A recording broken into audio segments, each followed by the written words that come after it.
हो?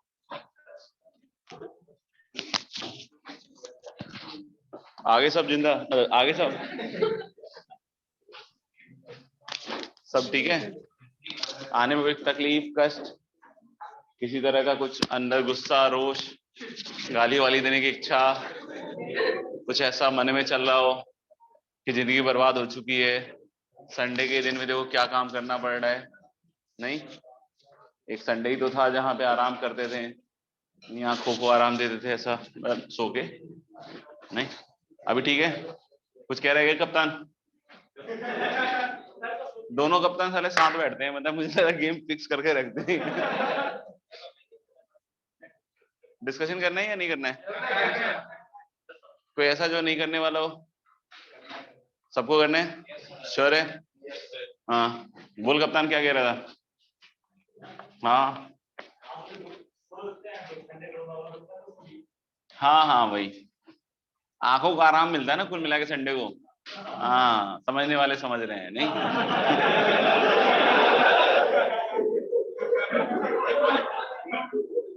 क्या हो गया भाई?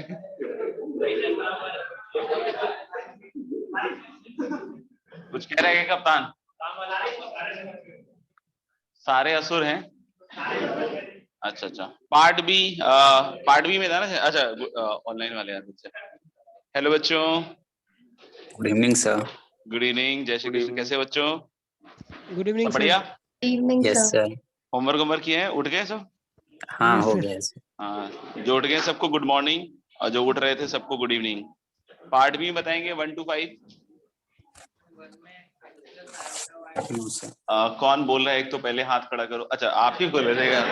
मुझे लगा उधर से आवाज आ रही है। हाँ बोलिए, 1 मिनट। फर्स्ट सवाल डिस्कस कर रहे हैं बच्चों हम लोग ऑनलाइन में भी। दिस इज वेरी सिंपल यार।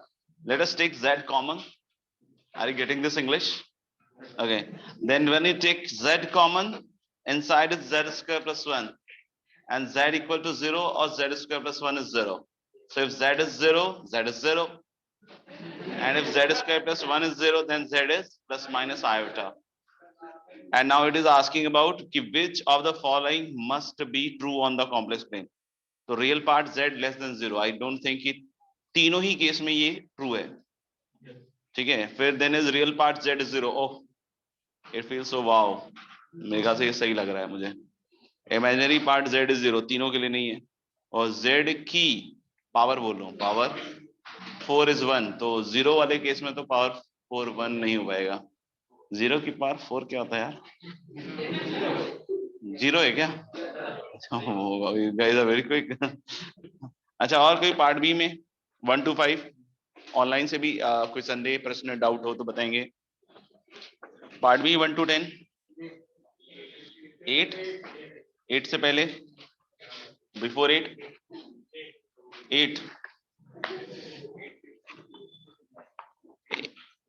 8 में क्या कह रहा है? 8 तो ऐसे है तो सिंपल ही सा, number of complex number z satisfying z cube equal to z bar.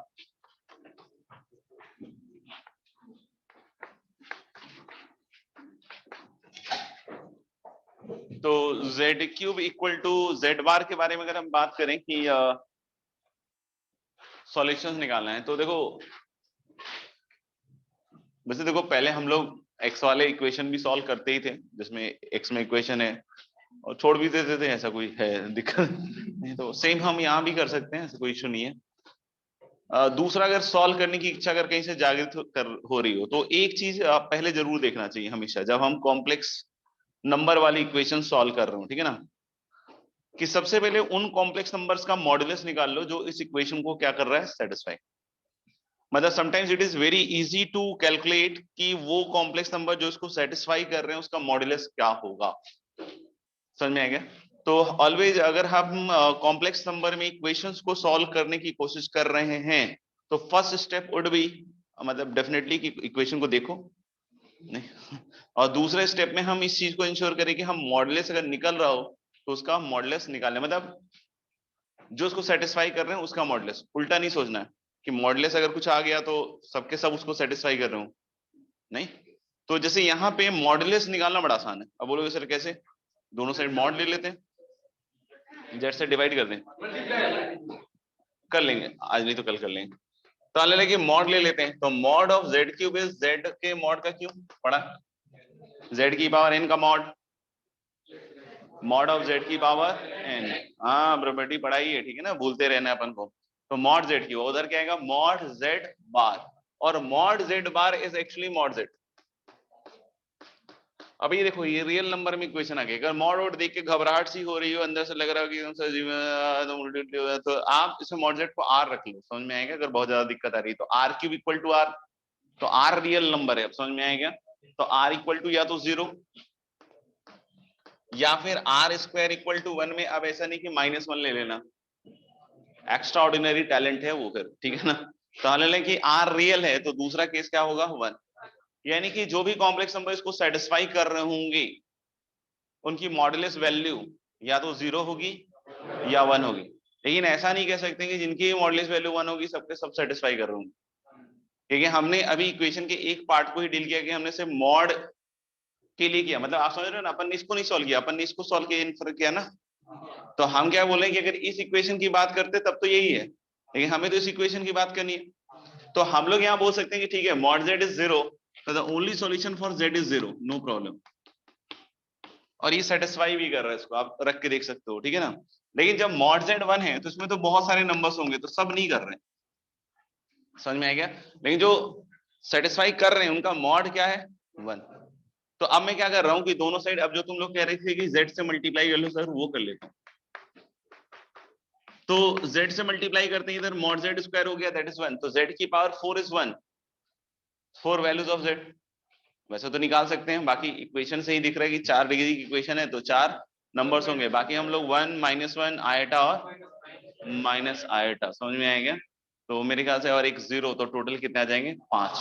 In fact आप इसके जनरल इक्वेशन को भी ऐसे सॉल्व कर सकते हो, अगर z की power n is z bar, तो फिर से सेम मेथड से जाओगे, will see the number of solution for this equation will be n+2, क्योंकि फिर से वही मॉड लोगे तो मॉड z इधर 0 और 1, तो z की वैल्यू एक तो 0 आ जाएगी, और फिर z से मल्टीप्लाई करोगे तो z की पावर n+1 इज 1, तो उससे n+1 रूट्स आएंगे, और एक 0 आ गया, तो टोटल कितने आएंगे n+2।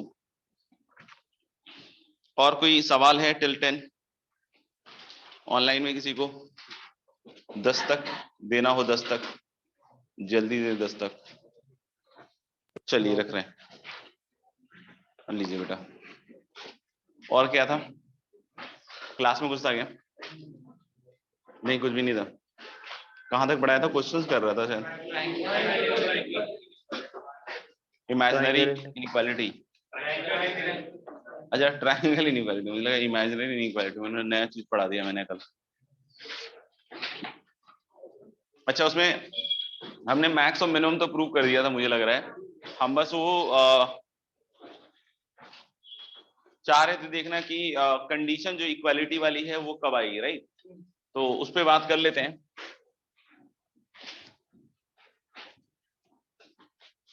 तो जैसे आपने देखा होगा कि लास्ट क्लास में हमने जब z1 + z2 का मैक्स निकाला था, तो that was like modulus of z1 + modulus of z2, यहां तक हम लोग साथ साथ थे। और फिर हमने बोला था कि ये कंडीशन कब बन रहा था, cos θ1 - θ2 = 1 पे। और z1 हमने देखा था क्या था, r1 e⁻θ1, and z2 we had taken as r2 e⁻θ2।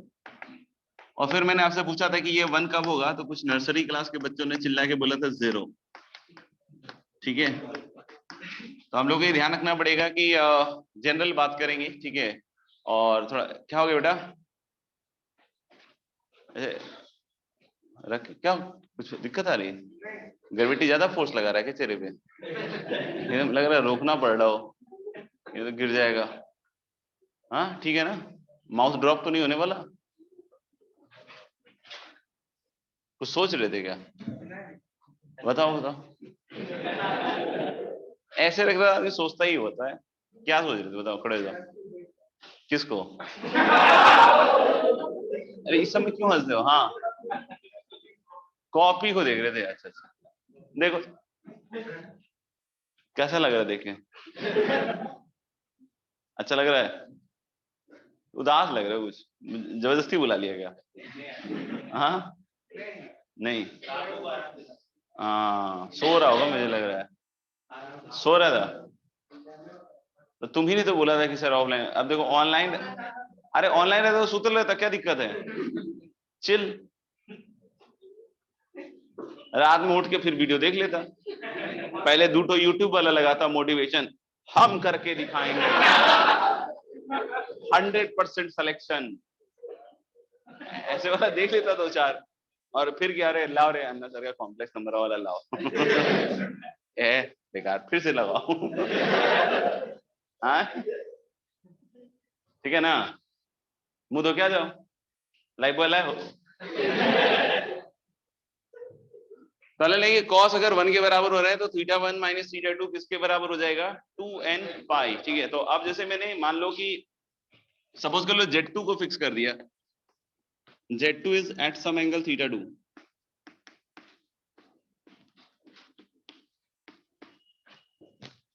Z2 हम लोग बोले कॉम्प्लेक्स नंबर है और R2 इज द मॉडुलस, और थीटा 2 हमने क्या कह दिया कि इसका क्या है, मॉडुलस। ठीक है, अब यहां से देखो अगर हम बात करें थीटा 1 के लिए तो this is 2n pi plus theta 2, ये फिक्स कर दिया मैंने थीटा 2 को। ठीक है ना, तो n को जब तुम चेंज करोगे तो first time suppose if you take n as 0 तो थीटा 1 इक्वल टू कितना होगा दोस्त, थीटा 2, यानी कि जो Z1 होगा, क्या ये ओरिजिन और Z2 को जो ज्वाइन करने वाला रे है, ठीक है ना, पीछे की साइड नहीं,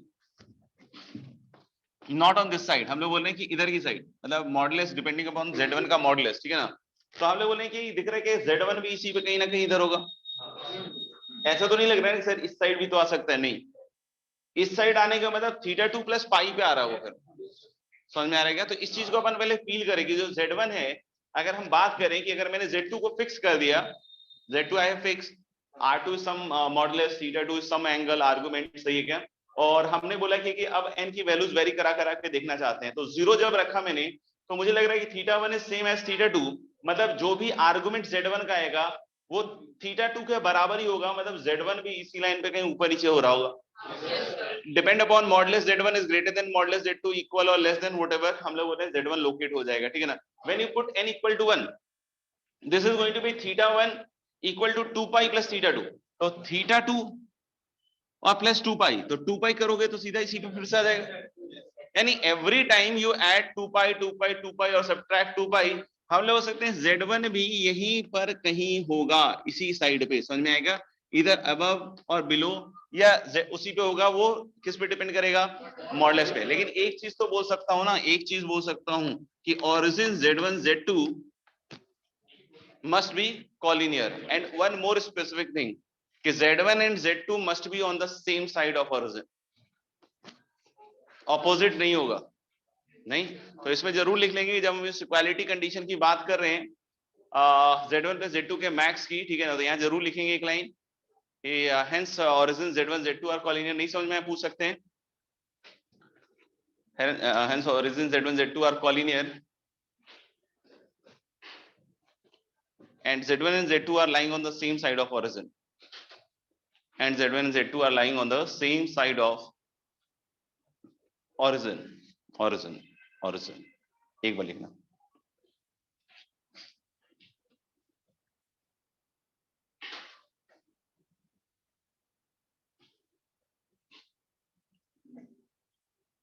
हो गया एक बार।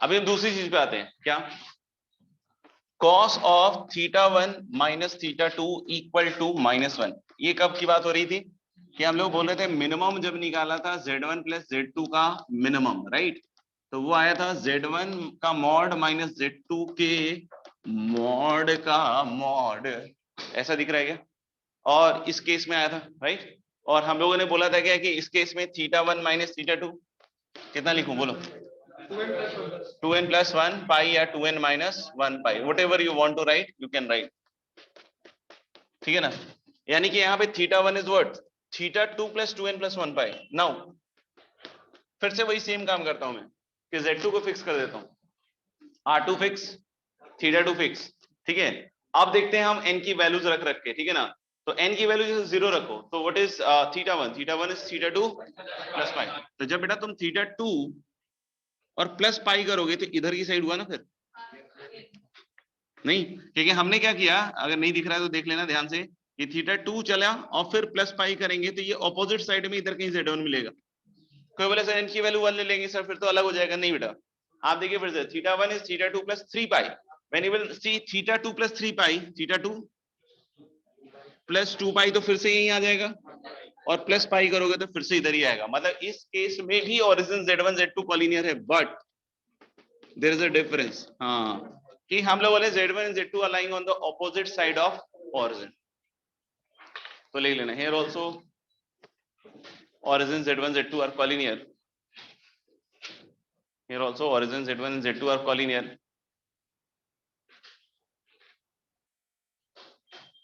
but z1 and z2 are lying on the opposite side of origin. Here also origin z1 and z2 are collinear, but z1 and z2 are lying on the opposite side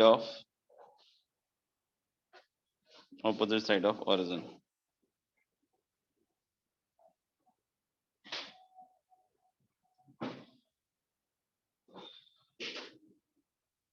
ठीक है जी, पक्का?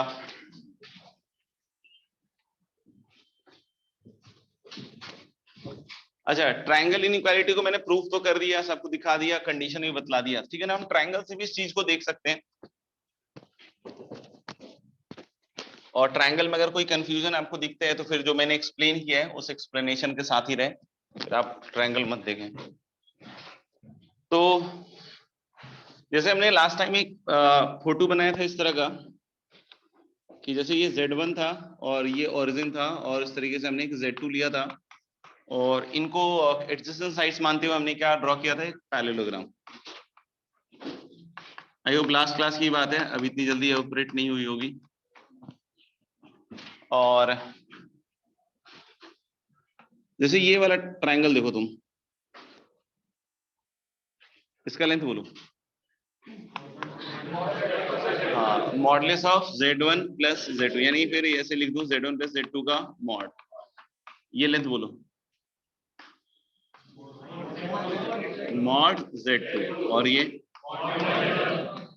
तो देखना हम लोगों ने sum of two sides is greater than third side, नहीं, sum of two side, यानी mod Z1 plus mod Z2 is greater than Z1 plus Z2 का mod, and third side is greater than the difference of the other two side. तो जब third side को लिखोगे greater than, तो आप समझ रहे हो ना कि एक इस तरह की इनइक्वालिटी बनी कि mod Z1 plus mod Z2 greater than Z1 plus Z2 का mod, and Z1 plus Z2 का mod is in turn greater than mod Z1 minus mod Z2 का मॉड, क्योंकि उसका डिफरेंस लेना है हमारे को, ठीक है ना। तो पॉजिटिव होना चाहिए, ठीक है ना। अब यहाँ पे दिख रहा है ना कि ये बहुत अच्छे से क्लियर है। अब इक्वालिटी के लिए क्या हो रहा होगा, तो इक्वालिटी के लिए वही है कि फिर ट्रायंगल नहीं बन रहा होगा। तो एक बार इक्वालिटी जब होल्ड करेगी, जब हम लोग बोले ओरिजिन Z1 Z2 कॉलिनियर होगा, आप देख लेना मैच करा के, जब इसको इधर लाओगे तो फील आ जाएगा आपको। और दूसरी बार जब ये ऑपोजिट साइड में लाई कर रहा होगा तब बनेगी, ठीक है ना। तो देख लीजिएगा मेरे ख्याल से, ठीक है ना। अच्छा, जब मैं Z1 प्लस Z2 के लिए जो चीज लिखता हूँ ना, वो Z1 माइनस Z2 के लिए भी, मतलब आई वांट टू से कि जो हमने लिखा है ना, ये हम इसके लिए भी सोच सकते हैं। जैसे अगर यहाँ कोई बोले सर Z1 प्लस Z2 का मॉड का आपने बताया, अगर Z1 माइनस Z2 का मॉड होता तो क्या सेम चीज लिख सकते हैं? आंसर इज यस, सेम चीज लिख सकते हैं, less than equal to mod Z1 plus mod Z2। अब बहुत सारे लोगों लग रहा है सर कैसे होगा, ये तो बहुत मुश्किल लग रहा है। कुछ नहीं बेटा, इसी में मतलब इसमें Z2 की जगह माइनस Z2 रख दो। हाँ, टफ है, आसान है, आसान है, आसान है। तो हल क्या कि अगर यहाँ माइनस Z2 रख दोगे तो यहाँ Z2 के माइनस का मॉड हो जाएगा, यानी फिर से वही चीज आ जाएगी, समझ में आएगा। और इधर हम लोग बोले less than equal to this, लेकिन यहाँ कुछ चेंज हो रहा होगा, तो बदला सकता है क्या चेंज हो रहा होगा? हाँ, क्या क्या चेंज हो रहा होगा? ऐसे मतलब कभी कभी ऐसे वो एक्सरसाइज करता है, तो हाँ बोलो भाई क्या चेंज हो रहा होगा? Delta, alpha, gamma. Oh my God, किसके सेम साइड? हाँ, यस यस, हाँ बिल्कुल बढ़िया बैट्समैन है ये, मतलब अच्छा खेलता है ये लड़का। तो हम लोग बोल सकते हैं क्या कि बिल्कुल सही बोला, इक्वालिटी के कंडीशन में फर्क आ जाएगा, क्योंकि जब आप इधर की बात करोगे तब ओरिजिन Z1 और माइनस Z2 हो रहा होगा, तो यानी कि जो इधर था वो इधर हो जाएगा, जो उधर था इधर हो जाएगा, इधर उधर पता नहीं क्या हो गया, मुझे नहीं समझ में आ रहा। तुम्हें समझ में आया क्या कुछ? तुम्हारे भी नहीं है? पक्का है, देख लेना। तो यानी कि अब जो हम कॉम्प्लेक्स नंबर बोल रहे थे ना अभी इधर वाली इनइक्वालिटी के लिए कि ओरिजिन Z, नींद आ रहा है बेटा? हाँ वेरी गुड, सो जाओ। Origin Z1 and Z2 collinear, अब मैं क्या बोलूंगा, origin Z1 and minus Z2 are collinear. समझ में आ रही है बात? और origin Z1 and minus Z2 must be on the same side. तो आप समझ रहे हो कि फिर हाँ वो एक्चुअली ऑपोजिट हो रहा होगा, क्योंकि ओरिजिन Z1 Z2 अगर तुमने सेम साइड ले लिया तो तुम अब क्या कहलाओगे, तुम सोच लो पहले। ठीक है, हमारे को क्या क्या चाहिए कॉलिनियर और सेम साइड पे, ओरिजिन Z1 और माइनस Z2। तो एक्चुअली Z1 और Z2 ऑपोजिट साइड होगा तो ही तो माइनस Z2 सेम साइड जाएगा। काफी ट्रिकी हो गया, आसान है। तो ऐसे ही जब उधर करोगे तो ऐसे जो उधर उल्टा था वो सीधा हो जाएगा, सीधा वाला उल्टा हो जाएगा, उल्टा सीधा, पता नहीं क्या हो रहा है। अभी थोड़ा ठीक लग रहा है क्या? इस केस में माइनस वाले में क्या कंडीशन होगा ओरिजिन Z1 Z2 के लिए? ओरिजिन Z1 Z2 के लिए ध्यान सोच के बोलना, कोलिनियर होगा और ऑपोजिट साइड होगा Z1 Z2 ओरिजिन का। उधर वाले में यार मुझे तो कुछ समझ में नहीं आ रहा, तुम लोग सही कह रहे हो गलत कह रहे हो, सही कह रहे हो क्या? आसान है क्या? ठीक है तो लिख लेना, सही कह रहे हो, मतलब ऑनलाइन में भी आसान है, थोड़ा कष्ट है? आसान ही है सर। आसान है, वेरी गुड, आसान है।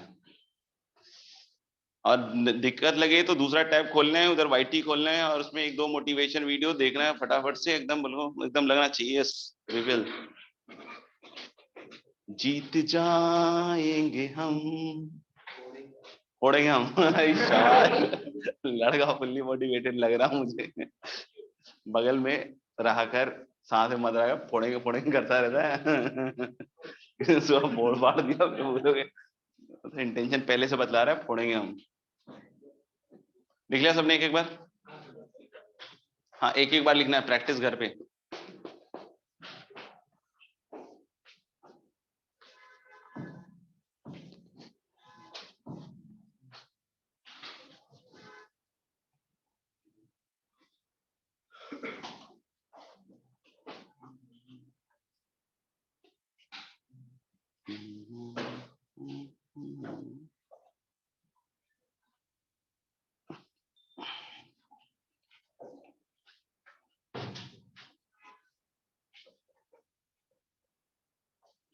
चलिए एक क्वेश्चन करके देखते हैं।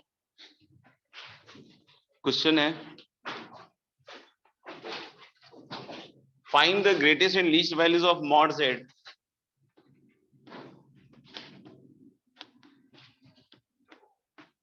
Find the greatest and least values of mod z if, find the greatest and least values of mod z if z minus 4 upon z का mod is equal to 2. Find the greatest and least values of mod z. Find the greatest and least values of mod z if लिखा हुआ है ना, z satisfies this condition। बताओ भाई, if z satisfies this condition, z minus 4 upon z का mod equal to 2।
किसी का आया तो बता देंगे,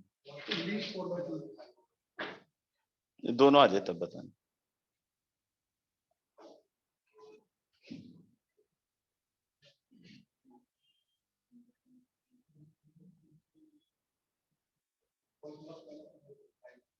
हम्म,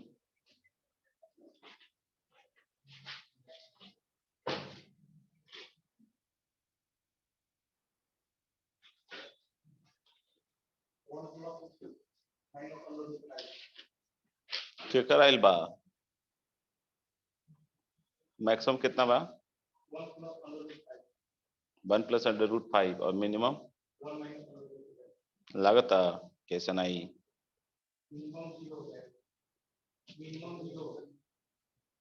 देख लो लगाता कि और कोई तरीका बा तो देख लो ढूंढ के।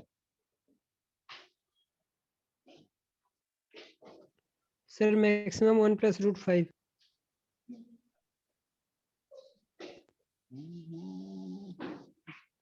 ले मिनिमम 4/3 मैक्सिमम 8। सुपर, क्या कॉन्फिडेंस लड़का। कुछ अपना घर का टेक्निक यूज किया क्या, हल्दी वल्दी दूध, जो कल बताया था जो कल बताया था उसी को यूज किया क्या? अच्छा अच्छा, जो कल क्या बताया था मैंने, तो वो आपको ये सर्कल में बताया था कि एक पॉइंट पी है पॉइंट पी अगर कोई रेशियो के बराबर है तो जो z होगा अगर वो k1 के बराबर नहीं होगा, कुछ कांस्टेंट होगा, तो जो पॉइंट होगा वो आपको ये सर्कल पे करेगा, मतलब ये यहाँ पे कैसे लगाया इसको,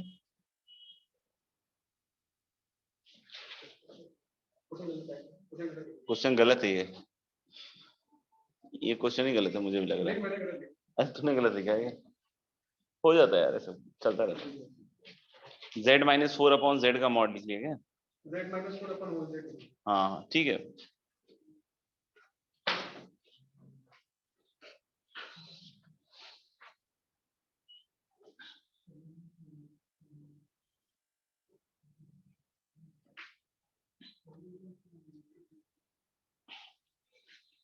कुछ बच्चे लग रहा है डिस्कस करके भी निकाल रहे हैं क्या आंसर। जेई वाले ऐसे क्यों नहीं करते हैं यार कि मतलब 3-4 के ग्रुप में एग्जामिनेशन दो तो ठीक रहे, ऐसे करके कुछ करना चाहिए ना उनको भी कुछ, उनको भी तो कुछ नया लाना चाहिए ना यार, उनको भी यूट्यूब वीडियोस देख के मतलब थोड़ा मोटिवेट होना चाहिए यार कि बच्चों के लिए अपन कुछ करें यार, कम से कम 4 के ग्रुप में दो, चारों का एक साथ आईआईटी हो, ऐसा कुछ मतलब।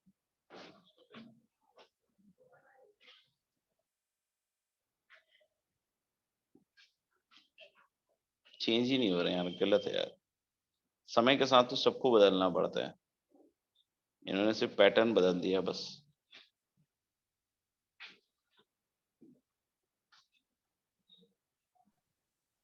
Hello sir. तो सलमान खान को सांप ने काट लिया, तुम्हें पता था? नहीं पता? सर सांप का पता नहीं यार।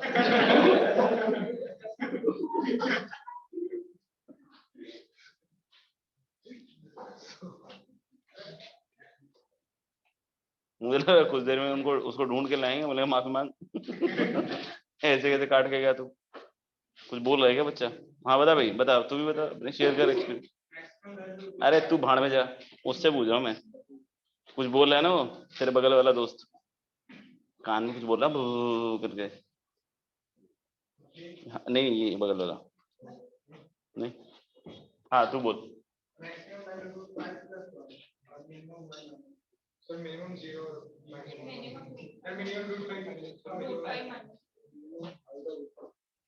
कौन सा गाना था यार? नहीं नहीं कुछ नहीं। हाँ और कुछ मन भर सर गया तो हेलो। बोलो, डिस्कस करें। मन भर गया, ऑनलाइन में मन भर गया या ट्राई और करना है? सर मैक्सिमम 1+√5 और मिनिमम -1 मिनिमम -1+√5 मिनिमम -1+√5 ना, हाँ ठीक है। हाँ -1+√5 and √5 -1 both are I think मतलब सिमिलर ही है, अब एग्जैक्ट का तो नहीं पता मुझे। √5 की वैल्यू पे भी डिपेंड करता है, मान लो इधर है और टेम्परेचर ज्यादा है तो हो सकता है वैल्यू अलग हो, और उल्टा हो गया तो फिर मतलब हो सकता है उधर जाके वैल्यू कुछ मतलब गर्म और ठंडे पे भी डिपेंड करता है ना, ठीक है ना। तो देख ले बेटा, उसके हिसाब से चेक कर लेना एक बार। बाकी तो मुझे लग रहा है सिमिलर ही है। तू कुछ बोलना चाह रहा है क्या? कोट वोट तो बढ़िया पहना है, दिखा यार क्या पहन के आया है? अच्छा जैकेट है क्या? स्मार्ट। अच्छा तो हम लोग लें कि Z1 माइनस Z2 वाला लग जाएगा शायद। Z1 minus Z2। अगर किसी को लग रहा है कि नहीं सर मुझे बिल्कुल समझ में नहीं आ रहा क्या बोलना चाह रहे हैं आप, तो देखो बेटा इसमें हम क्या करने वाले हैं, Z1 को रखने वाले हैं Z माइनस, Z1 को क्या रखने वाले हैं Z, और Z2 को रखने वाले हैं -4/Z। क्या रखने वाले हैं -4/Z। तो इसको मैं थोड़ी देर के लिए हटा दे रहा हूँ और लिख दे रहा हूँ इसको less than equal to modulus of Z plus, अब बोलोगे प्लस प्लस -4/Z का मॉड भी तो यार 4/mod Z ही होगा। अब किसी को लग रहा है ऊपर mod 4 4 ही होगा, ठीक है ना। तो ये चीज उधर से दिख गई सबको, और इधर की साइड बोलो mod Z -4/mod Z का होल मॉड। किसी को नहीं समझ में आया तो बिल्कुल हैंड रेज करके पूछ सकता है, अपना मतलब हैंड रेज करें। हाँ ठीक है। तो मेरे ख्याल से ये चीज वैल्यू 2 के बराबर है, बीच वाली वैल्यू नहीं। अब ये 2 के बराबर है, और इसको चाहो तो तुमको अगर देखने में बहुत खराब लग रहा है कि सर मेरे को बिल्कुल इसकी शक्ल पसंद नहीं है, तो तुम इसको R लिख लो, where R is mod Z actually, ठीक है। और इधर की साइड हम लोग बोल रहे हैं कि modulus of R -4/R, R is a real number, R is a real number. अब मेरे को कोई पूछेगी सर इधर वाला साइड, तो मैं बोलूंगा इधर वाला साइड हमेशा सेटिस्फाइड है, खुश है अपनी जिंदगी में वो। कैसे? क्योंकि इसमें एमजीएम लग सकता है। अब बोलोगे इसमें सर कॉम्प्लेक्स नंबर में एमजीएम लगा रहे हो, सर आप कैसे अपराध कर रहे हो, ये रियल नंबर है नहीं है, और पॉजिटिव भी है, ठीक है। तो इस पे अगर लगाओगे एमजीएम तो 4 से बड़ा है, तो 2 से बड़ा होगा क्या? Very good question sir, very good. तो अगर 4 से बड़ा है और कोई पूछ रहा है 2 से बड़ा कब होगा, तो उन्होंने ऑलवेज, जब ये 4 से बड़ा है, नहीं 4 या 4 से बड़ा है तो 2 से तो बड़ा हमेशा ही होगा। तो ये तो बिल्कुल मस्त है, इसके बारे में अपन को नहीं सोचना है, ये घर का वो बेटा है जो कमाता है, तो माँ बाप को इसके बारे में बिल्कुल नहीं सोचना चाहिए, ठीक है ना। अब हम लोग बोल रहे हैं क्या कि इधर वाली साइड पे आते हैं। अब ये फिर वही है mod x, नहीं हाँ नेगेटिव भावना मत ले आना, mod x less than equal to 2 है, तो x की वैल्यू -2 से 2, ठीक है ना। यहाँ पे बच्चे जल्दी से ट्रिक खेल लेते हैं, बस उनका ट्रिक हो जाता है।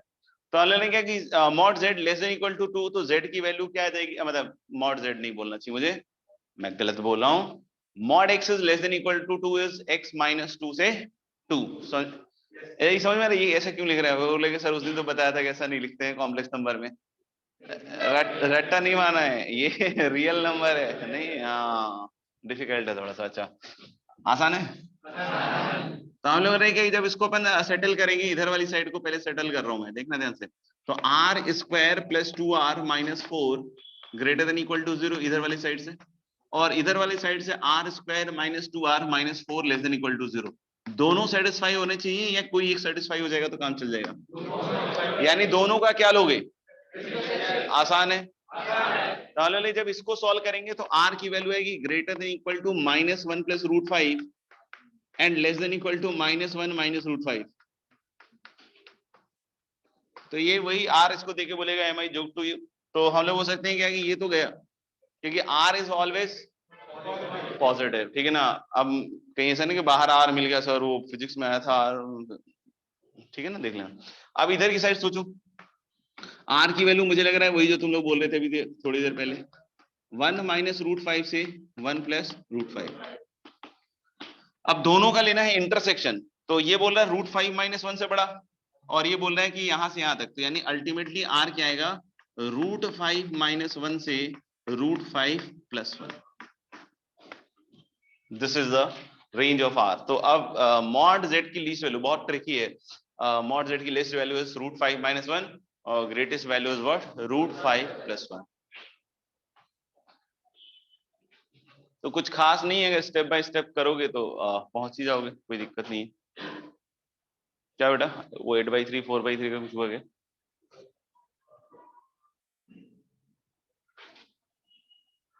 कुछ नहीं समझ में आया? अरे पूछ ले यार, ऐसी क्या बात है। हाँ चिप्स मंगाऊं? नहीं ठीक है, चलो आगे बढ़ते हैं। और भी तरीके से कर सकते हैं, लेकिन अब और भी तरीके बतला देते तो बच्चे क्या है ना परेशान हो जाते हैं कि सर हमारे बस का नहीं है सब। मतलब एटलीस्ट देखो तुम्हारे पास कुछ नई सोच नहीं है तो कम से कम इतना तो है, इससे तो निकाल ही सकते हो, ठीक है ना। तो मैं बस इसलिए कर दे रहा हूँ मेथड कि यार मैं ना भूल जाऊं, बस और कोई बात नहीं है, ठीक है ना। तो कोई ऐसे वैसे तो नहीं सोचेगा ना कि सर हमारे सिलेक्शन के उस पे आप अपनी प्रैक्टिस कर रहे हो। बस ये इंटेंशन है और कुछ नहीं, ठीक है ना। तो उसको देख के घबराना नहीं है, अगर वो नहीं भी आता है तो ये तो आता ही है ना, इससे तो निकाल ही लोगे, आईटी तो हो ही जाएगा। नहीं नहीं समझ में आ रहा है मैं क्या कह रहा हूँ। हाँ आईटी नहीं होगा, इससे नहीं होगा।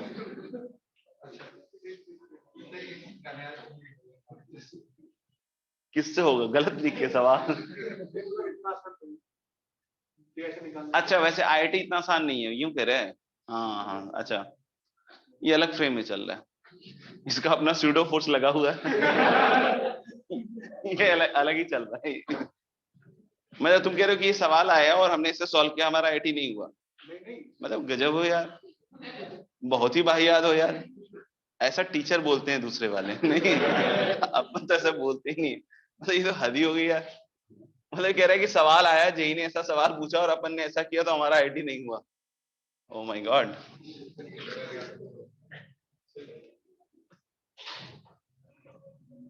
तो हमने लिखी z माइनस 4 अपॉन z का जो मॉड है दैट इज इक्वल टू 2। अगर ये सब नहीं चमके कि सर ये कब करते हैं, क्यों करते हैं, संडे को करते हैं, मंडे को करते हैं, अगर ऐसा लग रहा हो, अंदर से फील आ रही हो, तो छोड़ देना ये सब मेथड, ठीक है ना। बस अपन ये वाले फोकस करें जो अपन ने ये बतलाया बेसिक तरीका। अभी क्या होता है कि अपन के पास जैसे वेक्टर में भी जब पढ़ोगे तो किसी वेक्टर का मॉडुलस निकालना है तो you will have to take square, square root, ऐसे करके हम लोग करते हैं, समझ में आएगा। तो यहाँ पे भी एक्चुअली उसी तरह का कुछ दिख रहा है कि z minus 4 upon z must be some kind of vector और उसका मॉडुलस क्या दिया हुआ है 2।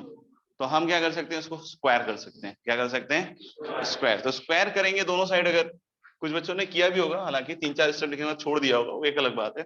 तो तुमने किया है, गुड। कितने स्टेप पे छोड़ा, 3 स्टेप है, ये बहुत समझदार है। चौथा नहीं लिखूंगा मैं। अच्छा ताले लगी mod z square is going to be what, z minus 4 by z and z bar minus 4 upon z bar equal to 2। देख लो एक बार, 4 होगा सर। 2 का square that is 4 of course, ठीक है।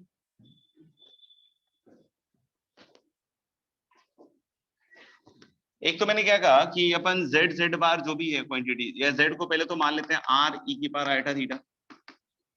तो इसमें एक टर्म ये बनेगा z bar is r square, फिर एक टर्म ये बनेगा that is 16 upon r square, ठीक है। फिर एक टर्म दोस्त ये वाला बनेगा और एक टर्म ये वाला बनेगा। सुनते रहना ध्यान से, दोनों टर्म माइनस के साथ स्टार्ट होने वाले, दोनों टाइम माइनस है। तो अगर हम उधर ले जाएंगे तो वो प्लस हो जाएगा, नहीं, ठीक है। अब देखना यहाँ पे 4z by z bar plus उधर 4z बार अपॉन z, उधर जाके प्लस, तो 4 तो कॉमन आ जाएगा, अंदर क्या होगा z upon z bar plus z bar upon z। तो z अगर ये है तो बार क्या है, मतलब सॉरी z बार क्या है, गलत आंसर दे दूंगा।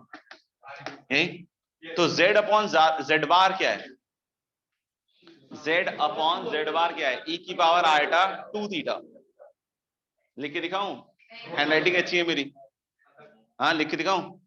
हाँ तो z अपॉन z बार लिखोगे तो r का कटना तय है और e की पावर आयटा 2 थीटा। जैसे उल्टा लिखोगे z bar upon z e की पावर माइनस आयटा 2 थीटा। तो कभी भी इस तरह के क्वेश्चंस में टर्म्स अपीयर करे जैसे z अपॉन z बार या z बार अपॉन z, तो देखे ना भयभीत हो जाना, बहुत डर लग रहा है मेरे को। तो मतलब बहुत सिंपल मतलब एक्सप्रेशंस हैं, अगर आप ढंग से पढ़ाई कर रहे हो तो आपको कभी इन सब चीजों को देख कर डर नहीं लगेगा, ठीक है ना। हाँ तो यानी कि क्या हो गया 2 cos 2 थीटा, क्योंकि e की बार मैं आ रहा हूँ, e की बार आयटा 2 थीटा प्लस e की बार माइनस आयटा 2 थीटा। चलो बेसिक से करते हैं, cos 2 theta plus eta sin 2 theta plus cos 2 theta minus eta sin 2 theta. किसका मतलब क्या कटा, आयटा sin 2 थीटा। क्या डबल हुआ 2 cos 2 थीटा। वेरी गुड बच्चों, तो यहाँ पे ऐसे लिख दूं 2 cos 2 थीटा 42 नहीं हुआ, ये 8 हुआ, इनका प्रोडक्ट कितना हुआ 8, ठीक है। अच्छा अब इसको थोड़ा सा अपन देखें ध्यान से, ठीक है। लेफ्ट हैंड साइड जो है ये आर का फंक्शन है, राइट हैंड साइड मैंने क्या रख दिया है, थीटा का फंक्शन।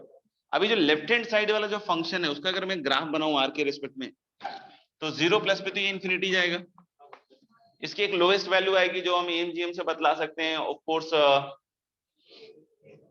8 8 8 8 8 8 4 दुनिया, हाँ ठीक है 8, तो ऑलरेडी 8 आएगा और उसके बाद फिर ये फिर इंफिनिटी पे इंफिनिटी जाएगा।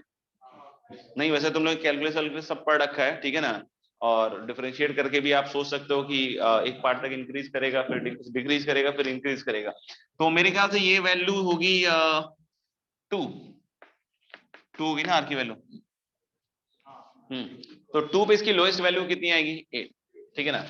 इधर की साइड का देखना, इधर मेरे ख्याल से थीटा की जब वैल्यूज आप चेंज करोगे तो मैक्स इसकी वैल्यू क्या आ सकती है 12। तो यानी जब मैं बोल रहा हूं कि अपन ने कोई ऐसा कॉम्प्लेक्स नंबर लिया जिसके थीटा के कोरस्पॉन्डिंग cos 2 थीटा 1 हुआ, तो दिस इक्वल टू 12, समझ ना, दिस इक्वल टू 12। एक्चुअली हमें आर की लोएस्ट और ग्रेटेस्ट वैल्यू बतलानी है, राइट। तो थीटा के ऊपर तो डिपेंड करेगा ही ना, क्योंकि हमें जो इक्वेशन दी हुई है उसमें दो ही फंक्शन है, एक आर है और दूसरा थीटा है। तो थीटा चेंज करा के ही तो आर का मिनिमम मैक्सिमम आप सोचोगे। तो मैंने क्या किया कि थीटा को ऐसा सेट किया कि वो +1 पे चला गया, तो 12 पे आ रहा होगा। तो हम लोग बोल सकते हैं क्या कि ये मान लो 12 वाली लाइन है, तो जब मैं दिस इक्वल टू 12 सॉल्व कर रहा हूँ तो मुझे आर की कोई वैल्यू आएगी ना भैया, एक वैल्यू ऐसी आएगी जो ये वाला सॉल्यूशन दे रहा होगा आर की, और एक ये वाली वैल्यू दे रहा होगा, राइट। इससे दो सॉल्यूशन आएंगे। अब कोई बोले सर 4 आएंगे, तो दो इधर के आएंगे वो रिजेक्ट हो जाएंगे, नेगेटिव वाले होंगे, ठीक है। अगर हम इधर भी कुछ बना देते हैं, नहीं बन सकता है लेकिन दो इधर भी आते हैं, तो हम लोग बोले कि वो आर की वैल्यू वो नहीं जमेगी हमारे को, समझ में आ रहा है क्या, क्योंकि आर हमें पता है रियल है, पॉजिटिव है, ठीक है ना। तो देख लेना, अभी सॉल्व करोगे तो अपने आप दिख जाएगा। अब ऐसी कोई थीटा की वैल्यू ली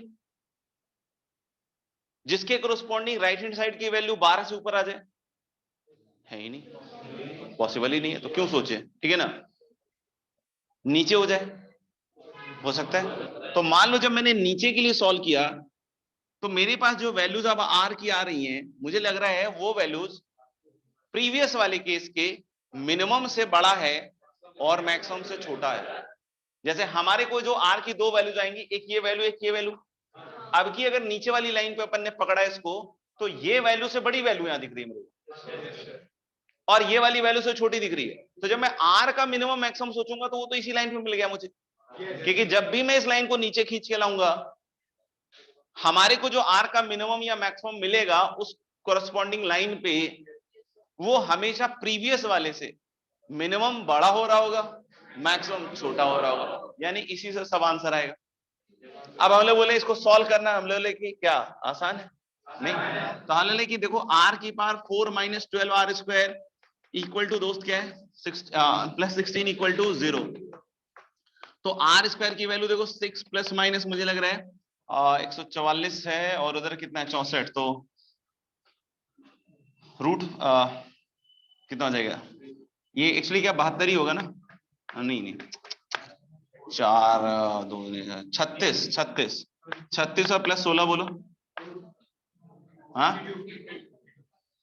52 थोड़ी होगा, ये एक बार बताना कितना हो गया 144 और -96, ये बताओ कितना हो रहा है, ये 2 रूट, नहीं नीचे से मैंने 2 भी काट दिया ना, ये अरे चुप रहो तुमने 64 80 आ रहा है ना, तो 16 बचे 80, तो 4√5, तो 2 कट जाएगा तो 2√5 ये आएगा पक्का। तो हम लोग बोल रहे हैं कि आर स्क्वायर की जब वैल्यू 6 + 2√5 लोगे तो एक्चुअली √5 + 1 का होल स्क्वायर है, समझ में आ रहा है क्या। तो आर की कोई बोले प्लस माइनस, तो प्लस माइनस तो हम लोग क्यों बोलेंगे, क्योंकि माइनस तो हो नहीं सकता है, तो इसलिए एक वैल्यू रिजेक्ट हो गई यहाँ से। और जब 6 - 2√5 लोगे तो वहां √5 - 1 का स्क्वायर आएगा, और आर की वैल्यू वहां पे क्या आएगी, √5 - 1, यानी दिख रहा है कि आर की लोएस्ट क्या आ गई और ग्रेटेस्ट आ गई √5 + 1। देख लेना।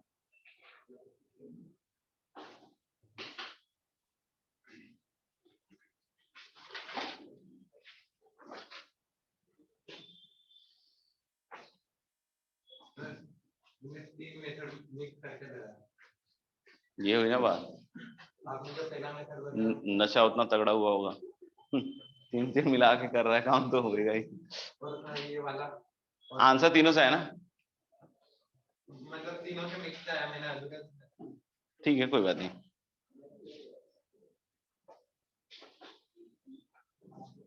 वैसे कहने मतलब बात करने का मतलब परिप्रेक्ष्य सिर्फ अटेंशन खींचना था या कुछ पूछना भी था?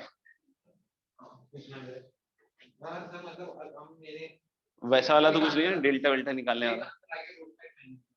हाँ हाँ हाँ हाँ। मैंने इधर देख लिया, दोनों का प्रोडक्ट 4 होना चाहिए। किसका किसका जो आंसर आएंगे, प्रोडक्ट ऑफ रूट्स लगा दिया? किस में लगाया प्रोडक्ट ऑफ रूट्स? मतलब जेड की जगह अगर बनता है जेड2, जेड की जगह अगर बनता है जेड2, जेड की जगह 1/z रख दिया। हाँ देख लो, आराम से देख लो, ऐसा मेरे को भी जल्दबाजी नहीं रहती कभी। अच्छा जब तक वो देख ले, आप लोग भी कुछ देख लो।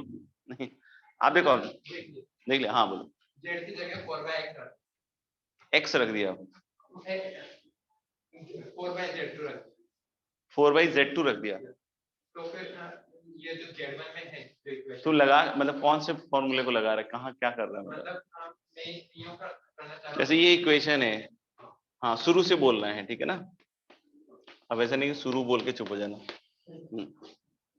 इधर z की जगह 4/z2 रख दिया, z की जगह 4/z2 रख दिया, तो भी आंसर सेम आए। हाँ हाँ हाँ हाँ बिल्कुल बिल्कुल बिल्कुल। और ये इक्वेशन बन जाए। हाँ हाँ हाँ हाँ। तो फिर जो लीस्ट और मैक्सिमम वैल्यू आएगी किसकी? जेड की। जेड की निकाल रहा है क्या? अच्छा मोड जेड। अच्छा मॉड जेड, हाँ। तो फिर उनका प्रोडक्ट 4 है।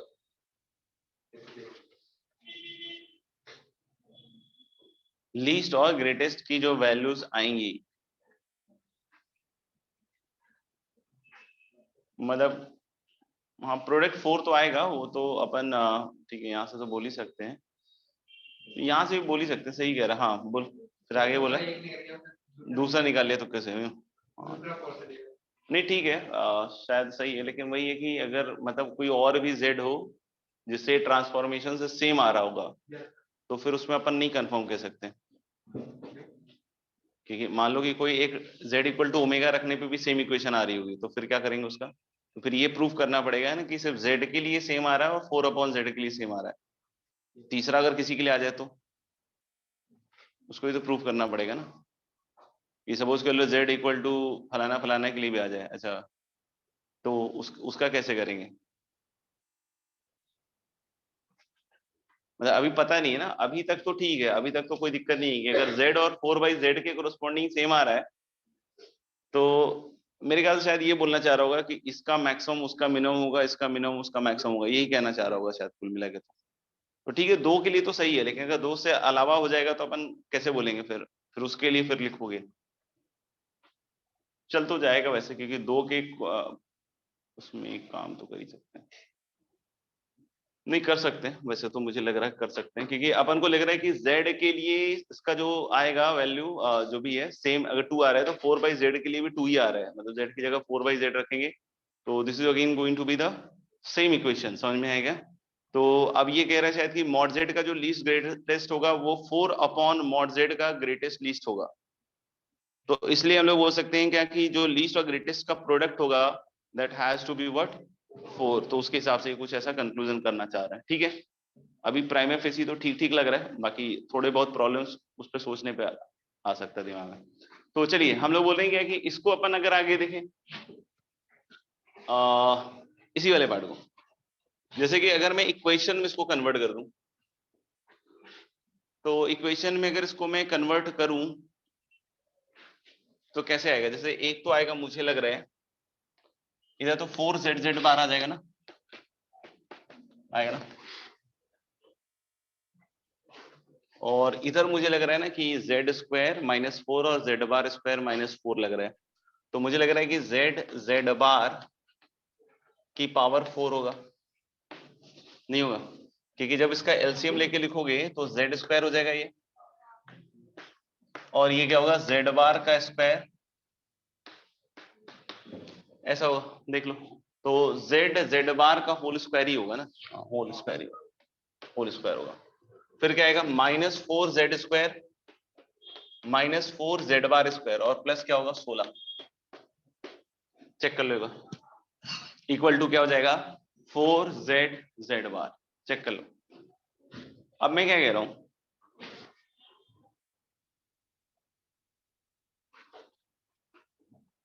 जेड बार तो मुझे पता है आर स्क्वायर है, ठीक है ना। जैसे इस टर्म को अगर मैं उधर की साइड ले जाऊं, जैसे 4 जेड स्क्वायर है और प्लस 4 जेड स्क्वायर है, जेड बार स्क्वायर है, और माइनस क्या कर दूं मैं इधर 8 जेड बार, ठीक है। तो इधर देखना ये क्या बनेगा जेड बार का होल स्क्वायर और -12 जेड बार और प्लस 16, ये आएगा। ये क्वांटिटी मुझे क्या लग रही है 4 into Z minus Z bar का whole square. What kind of quantity is this?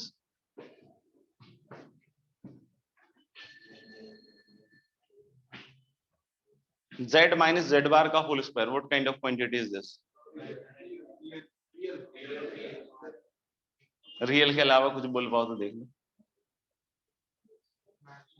Natural, imaginary, natural?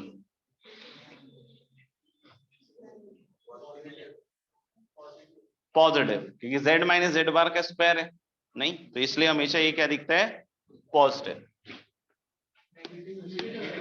हाँ मुझे तो पता है, बट आप लोग देख लो कभी जिंदगी, मतलब मुझे लग रहा है, मुझे तो पता है, आप लोग देख लो एक बार, क्योंकि ऐसा रहता है ना कि किसी चीज का स्क्वायर है तो सब पॉजिटिव ही होगा ना, क्या इसमें तो क्या आप भी सर मजे लेते रहते हो क्लास के अंदर, है। देख लो बेटा, जेड माइनस जेड बार का होल स्क्वायर, मुझे लग रहा है कि आज तो नेगेटिव रख ही लेते हैं, संडे है ना, फ्री भी है। आप देखना यहाँ से फिर से वही इक्वेशन आपकी डेवलप हो गई, ये क्या बन गया r की power 4 -12 r square plus 16 and that is going to be less than equal to 0। और फिर से आपके पास अभी वही कंडीशन आ जाएगी जिसमें r की वैल्यू क्या आ जाएगी √5 - 1 से √5 + 1।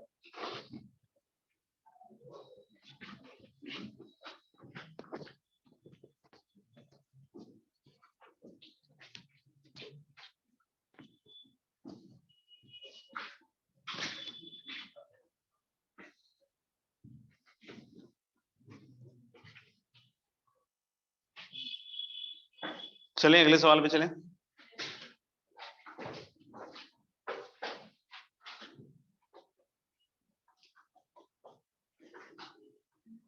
चलो एक दो क्वेश्चंस लिखवा देता हूं, फिर अगली क्लास में अपन डिस्कस करेंगे उसको।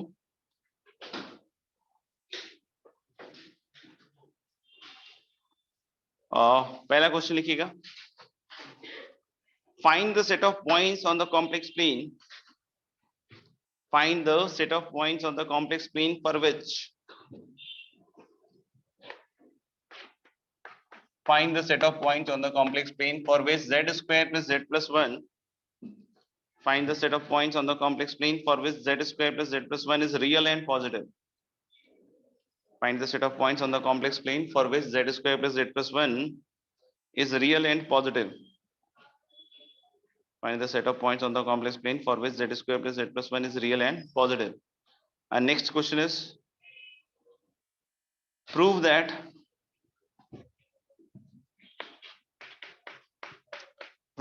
the locus of the point, prove that the locus of the point denoting the complex number, prove that the locus of the point denoting the complex number z plus 1 by z,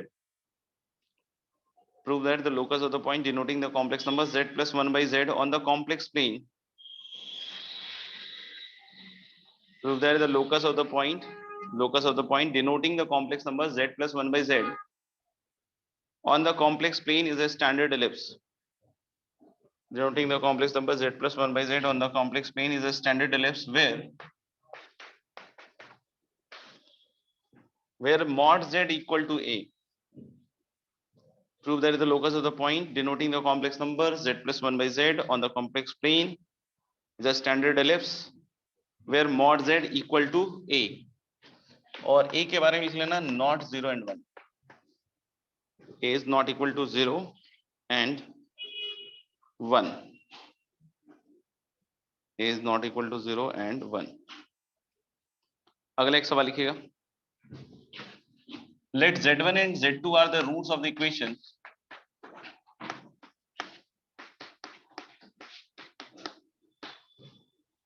Let z1 and z2 are the roots of the equation a square z square. Let z1 and z2 are the roots of the equation a square z square plus abz plus c square equal to 0. Let z1 and z2 are the roots of the equation a square z square plus abz plus c square equal to 0, where abc are non-zero complex numbers. Where abc are non-zero complex numbers.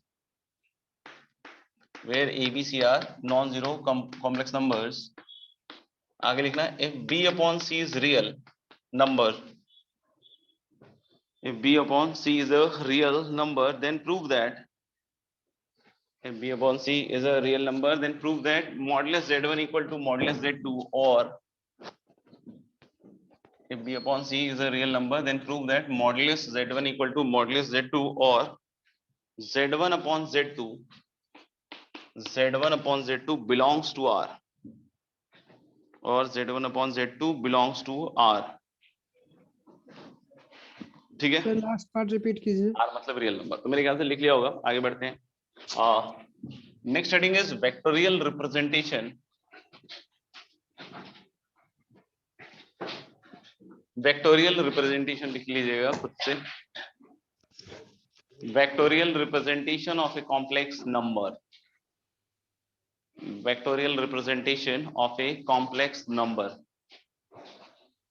जैसे हम पहले भी बात कर चुके हैं कि हर एक कॉम्प्लेक्स नंबर को हम ऐसे ट्रीट कर सकते हैं, देख सकते हैं क्या कि वो उस पॉइंट का क्या हो, पोजीशन वेक्टर. तो this we have already discussed. अब उसी के बारे में फिर से एक बार बात कर रहे हैं. जैसे मान लीजिए कि एक कॉम्प्लेक्स नंबर है z on this complex plane. नहीं, हम लोग बोल रहे हैं कि ये कॉम्प्लेक्स नंबर z है और इसको पॉइंट p बोल रहे हैं और ये अपना ओरिजिन o है. तो सिंस हमने वेक्टर एडिशन कॉम्प्लेक्स नंबर का एडिशन भी देख लिया कि वो वेक्टरली एडिशन जैसा ही है, राइट. और यहाँ पे अगर हम बात कर रहे हैं कि z, तो z is behaving OP vector, नहीं p का पोजीशन वेक्टर. समझ में आ रहा है क्या?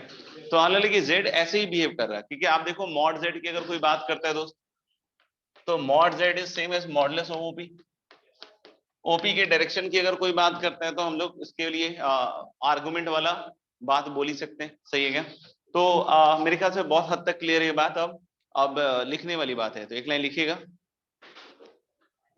Every complex number in the Argand plane, every complex number in the argon plane, every complex number in the argon plane can be treated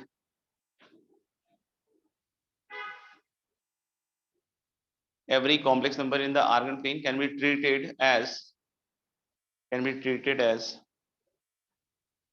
the position vector of that point.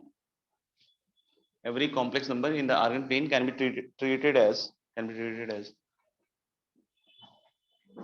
the position vector of that point, as position vector of that point. That is OP vector is equal to Z.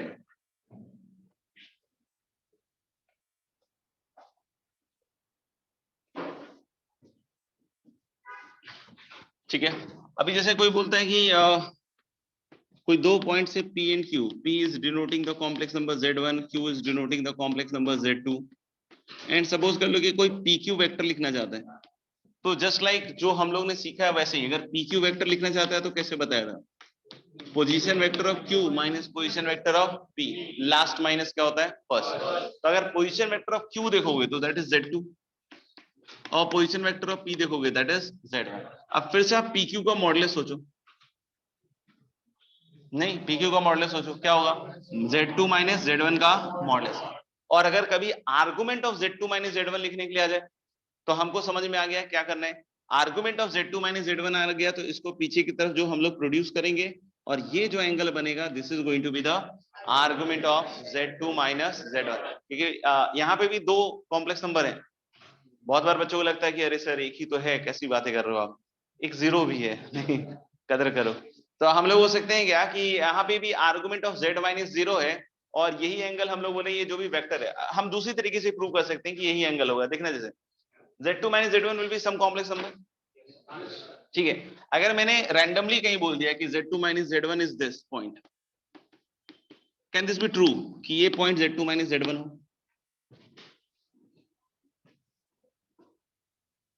नहीं, क्यों? वो Z2 minus Z1 का जो position vector होगा वो उसके parallel हो सकती है। Very good. तो this is a very important point कि अगर हम इसको ज्वाइन करेंगे तो ये भी तो Z2 माइनस Z1 वेक्टर ही वन। तो अगर मैं बोल रहा हूं कि ये है Z2 माइनस Z1 वेक्टर, आप कोई बोले ये है Z2 माइनस Z1 वेक्टर, तो कॉन्ट्राडिक्शन दिख रहा है कि ऐसा तो हो ही नहीं सकता। यानी कि जो भी complex number Z2 minus Z1 होगा, मतलब मैं एग्जैक्ट तो नहीं प्लॉट कर सकता हूं लेकिन ये प्रॉपर्टी उसकी मेरे को समझ में आती है कि जहां भी Z2 माइनस Z1 होगा जब मैं इससे इसको मैच कराऊंगा तो ये इसके पैरेलल दिखना चाहिए मुझे। नहीं, ये जो वेक्टर है ये भी Z2 माइनस Z1 है और मैं बोल रहा हूं ये पॉइंट अगर Z2 माइनस Z1 ये जीरो है तो ये वेक्टर भी तो वही हुआ ना Z2 माइनस Z1। और अगर मैंने यहां प्लॉट किया था तो ये चीज नहीं दिख रही थी मुझे, क्यों? क्योंकि मैं बोल रहा हूं ये दोनों पैरेलल नहीं दिख रहे थे मुझे। तो that's why I disagreed with the fact कि यहाँ पे Z2 माइनस Z1 होगा। अब कोई बोले सर यहाँ होगा या यहाँ होगा या यहाँ होगा, उससे मुझे कोई मतलब नहीं। जो चीज मैं समझाना चाहता हूं उससे मुझे उसका कोई लेना देना नहीं है। अब कोई बोले argument of Z2 minus Z1 this angle, और वो एंगल तो इसके बराबर ही होगा ना, पैरेलल लाइन है तो। समझ में आ रहा है क्या? तो बहुत सिंपलिसिटी से सब चीजें सीखी जा सकती है, मतलब इतना कठिन नहीं है।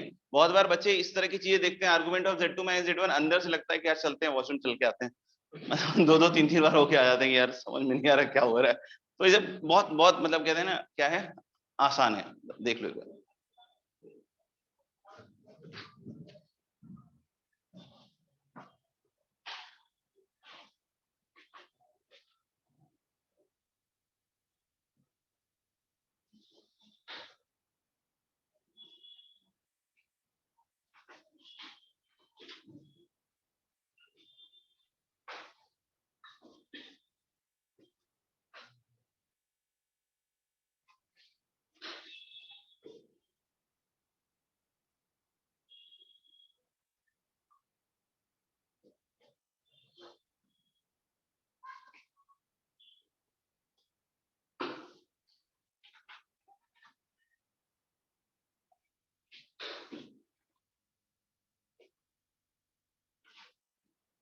हो गया, देख लो एक बार, फिर भी कुछ लगता हो तो बताओ।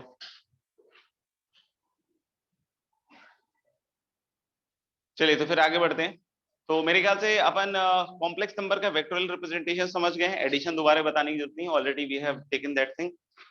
नेक्स्ट हम लोग बोले कि मान लो कि किसी कॉम्प्लेक्स नंबर को हमने किसी नंबर से मल्टीप्लाई कर दिया e की पावर आइटा थीटा, तो व्हाट इज द इफेक्ट? नहीं, जब अपन देखते हैं ना कि कोई सब्सटेंस है उसको पे अपन ने टेम्परेचर बढ़ाया तो क्या इफेक्ट आया, या टेम्परेचर प्रेशर कुछ, तो वैसा ही कुछ, ठीक है ना। तो इंग्लिश में लिख लेना सब लोग, रोटेशन रोटेशन रोटेशन। आसान है, आसान। बच्चे घबरा गए, दहशत दहशत वाले केसेस में आ गए, एकदम नहीं डरना है, आसान है। तुम्हें क्या हो गया बेटा? अच्छा, ये तो घबराता ही नहीं है। जैसे अगर हम लोग में से सपोज कर लो कि अपन ने किसी कॉम्प्लेक्स नंबर Z1 को पकड़ा है, ऐसे R1 इंटू ई की पावर आइटा अल्फा, ऐसा कोई कॉम्प्लेक्स नंबर था, क्या था? R1 इंटू ई की पावर आइटा अल्फा। और किसी ने बोला कि सर इस कॉम्प्लेक्स नंबर को ना हमने ई की पावर आइटा थीटा से मल्टीप्लाई कर दिया तो ये घूम गया।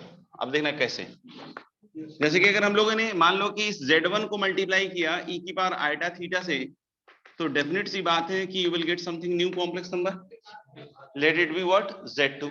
और अगर इसकी बात करें तो ये देखो R1 इंटू ई की power iota alpha plus theta हो गया। क्या Z2 और Z1 के मॉडुलस में कोई बर्ताव है? सेम, एकदम डाउन टू अर्थ है, कोई बर्ताव नहीं, ठीक है ना। मल्टीप्लाई भी हो गया, कुछ हो गया, मतलब ही नहीं, मानो जाओ। लेकिन आर्गुमेंट में फर्क पड़ गया नहीं। अगर थीटा पॉजिटिव है, ठीक है ना, थीटा कैसा है, पॉजिटिव है, तो वो अल्फा प्लस थीटा होगा एक्चुअली। बहुत सारे लोग सर प्लस ही तो है, नहीं थीटा पे डिपेंड करेगा, ठीक है ना। और नहीं तो फिर क्या होगा, माइनस थीटा। जैसे मैं इसको कॉम्प्लेक्स प्लेन पे प्लॉट करता हूं पहले तो, ये है मान लो Z1, दिखा दिया इसको, और ये हो गया इसका R1, और ये क्या हो गया दोस्त, अल्फा। अभी जो Z2 आएगा वो ध्यान सुनना, ओरिजिन और Z1 को कुछ मान के अगर आप इसको रोटेट करोगे, नहीं, और मान लो पूरा रोटेट कर दिया तो सर्कल बन जाएगा वैसे तो, बट हम लोग कह रहे हैं कि जो ओरिजिन सॉरी Z2 आएगा वो भी उसी सर्कल का कोई एक पॉइंट होगा, ठीक है, उसका भी मॉडुलस R1 ही है। और हम यहाँ पे कैसे फील कर सकते हैं, अगर थीटा पॉजिटिव है तो नए वाले का आर्गुमेंट अल्फा प्लस थीटा होने वाला है, मतलब इसको एंटी क्लॉकवाइज घूमना पड़ेगा। और अगर थीटा नेगेटिव है तो इसको क्लॉकवाइज घूमना पड़ेगा। यानी हम लोगों ने जो नया कॉम्प्लेक्स नंबर है, नया वाला कॉम्प्लेक्स नंबर है Z2, ठीक है ना, कौन सा नया वाला कॉम्प्लेक्स नंबर क्या है, Z2, उसका भी मॉडुलस R1 ही होगा। और आर्गुमेंट की बात करें तो थीटा एंटी क्लॉकवाइज में कब, जब थीटा कैसा होगा, पॉजिटिव। तो ये ऐसा फील दे रहा है क्या कि हम लोग बोल सकते हैं क्या कि ये वाला वेक्टर, कौन सा वाला वेक्टर, बोलो जल्दी, ये वाला वेक्टर, कौन सा वाला वेक्टर, ये वाला वेक्टर, समझ में आएगा, कौन सा वेक्टर, ये वाला वेक्टर, समझ में आएगा, ये रोटेट हो गया है और ये नया पोजीशन आ गया, समझ में आएगा। अगर थीटा कैसा है, पॉजिटिव, तो the rotation of the vector, the rotation of the position vector is in the anti-clockwise direction about origin. But if theta is negative, the same position vector will be rotated in the clockwise direction about origin. समझ में आएगा। तो मेरे ख्याल से बहुत simple सी बात ये कही जा रही है, तो लिखना, if you multiply any complex number, if you multiply any complex number by e की power iota theta,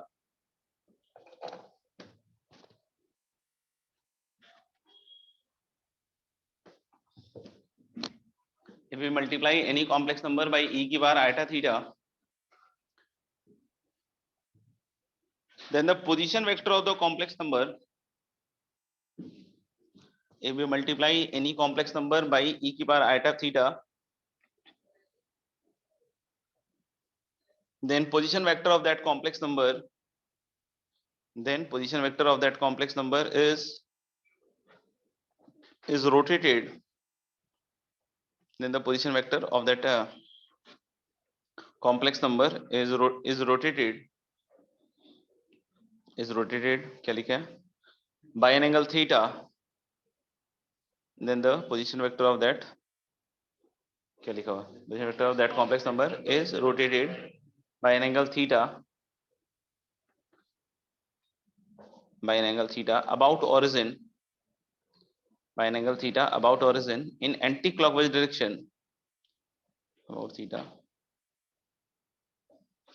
in anti-clockwise direction is rotated by an angle theta about origin, about origin लिखा था ना, about origin in anti-clockwise direction if theta greater than 0, in anti-clockwise direction if theta greater than 0, and in clockwise direction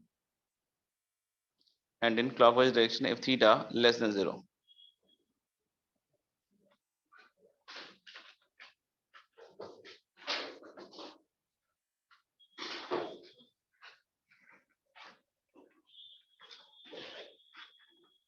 लिख लो, आराम से लिख लो,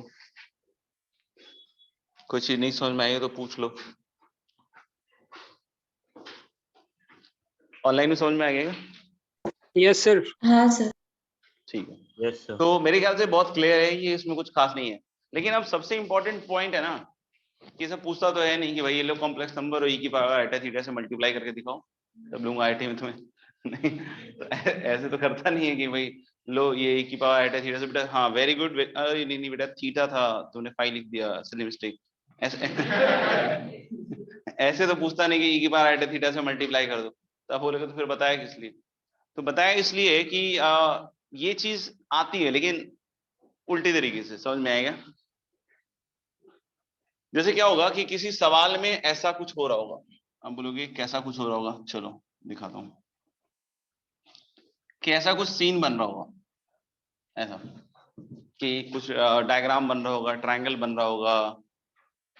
triangle बनते रहते हैं ना सवालों में, नहीं अपना भी बनता रहता है लेकिन सवालों में भी बनते रहते हैं ट्रायंगल। मान लो कि ट्रायंगल व्रायंगल बन जाएगा, ठीक है। ये एंगल जैसे कि मान लो थीटा है, ये Z1 है, Z2 है, तो आपको इन सब के बीच में रिश्ता चाहिए होगा। Z1 Z2 और थीटा के बीच में क्या चाहिए होगा, रिश्ता। समझ में आएगा? तो हम लोग बोले रिश्तों पे पकड़ जरा मजबूत बनानी पड़ेगी अपन को, ठीक है ना। हालांकि इसके लिए बहुत सिंपल सा काम करना है कि जो भी डायग्राम उसको सही तरीके से पहले तो प्लॉट कर लो, और फिर हम लोग बोले कि अगर इनमें रिश्ता चाहिए हमें, तो सबसे पहला काम क्या करो कि मतलब बिल्कुल नहा धो के एकदम सबसे पहला काम क्या कि एंटी क्लॉकवाइज डायरेक्शन मार्क कर दो। सबसे पहला काम क्या करेंगे, एंटी क्लॉकवाइज डायरेक्शन मार्क कर देंगे। अब ये नहीं सर हम घड़ी लेके नहीं करते, हमको समझ में नहीं आया कितने जाएगा। नहीं देख लेना थोड़ा सा, बिना घड़ी के प्रैक्टिस कर लेना कि एंटी क्लॉक क्लॉक किधर होता है। नहीं सर हम लोग तो डिजिटल युग में पैदा हुए हैं ना सर, हम लोग क्या पता कि क्लॉक कैसे घूमता है। देखना, तो हाल एंटी क्लॉकवाइज डायरेक्शन सबसे पहले क्या करेंगे, मार्क कर लेंगे। समझ में आ गया? अब यहाँ पे बिल्कुल दिमाग में ऐसे रखना है कि जहां पे एरो एंड कर रहा है, कौन सा, ये वाला मत देखने लग जाना, नहीं कहां पे देखेंगे, ये जहां मार्क किया है, ठीक है ना। जहां एरो एंड कर रहा है उसको बोल दो फाइनल वेक्टर, उसको लिखना है इधर।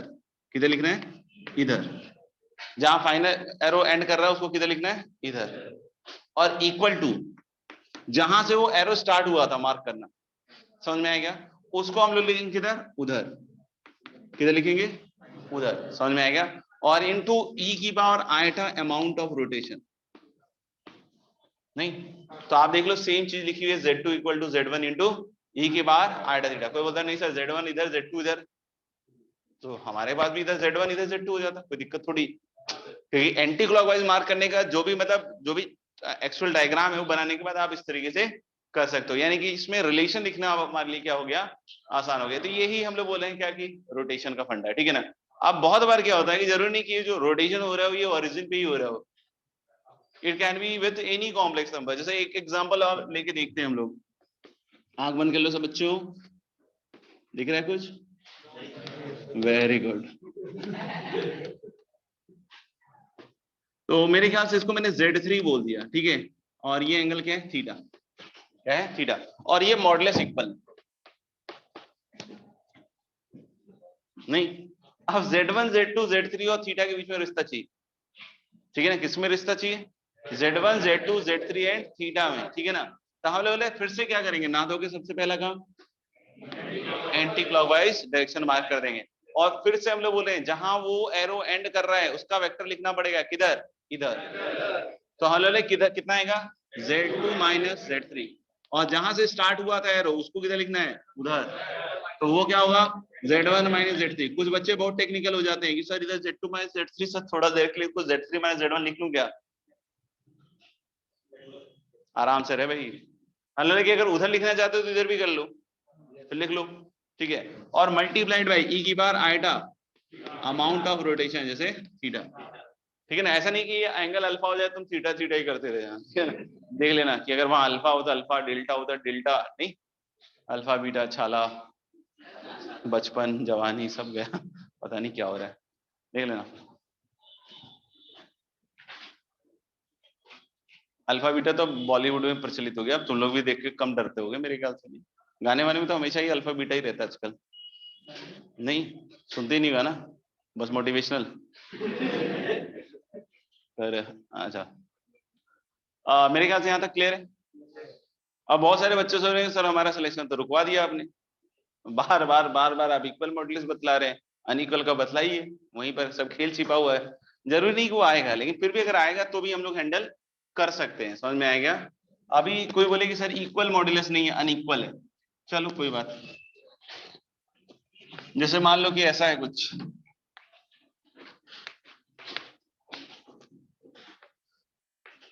अनइक्वल दिखा या इसको और आगे ले जाऊं, और आगे आ जाओ, इधर आ जाओ, जिसको नहीं दिख रहा इधर आ जाओ, पास आके देखो ज्यादा जल्दी दिखेगा, ठीक है। तो हम लोगों ने क्या कि ये मॉडुलस क्या है, अनइक्वल, ठीक है। तो हम लोग देख रहे हैं ना इक्वल मैग्नीट्यूड के वेक्टर्स को रोटेट कर रहे हैं हर जगह, ठीक है ना। यहाँ जब हम रोटेट करेंगे तो इक्वल मैग्नीट्यूड का तो वेक्टर नहीं है, तो नहीं कर पाएंगे। कर पाएंगे? कैसे कर पाएंगे? स्ट्रैटेजी बताओ, स्ट्रैटेजी सेशन बताओ। Yes sir mode Z2 minus mode Z1 से हाँ, उसको इंग्लिश में क्या कहते हैं? हाँ, यूनिट वेक्टर के हिसाब से काम कर लेंगे। समझ में आएगा? किससे काम कर लेंगे? यूनिट वेक्टर के हिसाब से। तो हम लोग बोले कि यूनिट वेक्टर के हिसाब से इसके पास एक यूनिट वेक्टर है, सोचो यहाँ पे छिपा हुआ, और उसको रोटेट कर दिया तो वो भी यूनिट वेक्टर ही है। तो यूनिट वेक्टर लिख सकते हैं क्या? आसान है? नहीं। तो हम लोग सबसे पहले नहा धो के क्या काम करेंगे? एंटी क्लॉकवाइज मार्क कर देंगे, ठीक है ना। और हम लोग ने जहां एरो एंड हो रहा है उसको किधर लिखना है? इधर। तो इधर लिखेंगे तो क्या लिखेंगे? Z2 माइनस Z3, इतना लिख के छोड़ देंगे, यूनिट वेक्टर बनाए। कैसे बनाए जिंदगी में unit vector? Statistician modulus of Z2 minus Z3। समझ में आएगा? इक्वल टू क्या लिखें जल्दी बताओ। अब हम लोग जहां से एरो स्टार्ट हुआ था, राइट, तो हम लोग उसको किधर लिखेंगे? उधर। तो ये क्या आएगा? Z1 माइनस Z3, नीचे बोलो, अपॉन Z1 माइनस Z3 का मॉड इनटू ई की पावर, ठीक है ना। तो ये हो गया जनरल रिजल्ट। अब अगर आप आगे बढ़ोगे जिंदगी में इतना, अब वापस से सबको देखोगे तो सब लगेगा कि पर्टिकुलर केसेस ही चल रहे थे जिंदगी में अभी तक। जैसे वो वाला केस कब आया? जब दोनों के लेंस क्या हुए? इक्वल। दोनों के लेंस इक्वल हुए तो ये कट गया। हाँ, इधर उधर मत देखो, ठीक है ना, कैंसिल आउट हो गया, तो वो वाला रिजल्ट आ गया। कोई बोले कि सर उधर से इधर, तो उधर से इधर हम लोग बोले कि Z3 ओरिजिन बन जाए, ओरिजिन शिफ्ट कर दें, तो यहाँ Z3 को 0 करोगे तो यही बगल वाला जाएगा। समझ में आएगा? तो ये सब मेरे ख्याल से आसान, वन वर्ड ओनली, दो हो गया, सॉरी, आसान है भी तो। हाँ, लिख लो, घबराना नहीं है।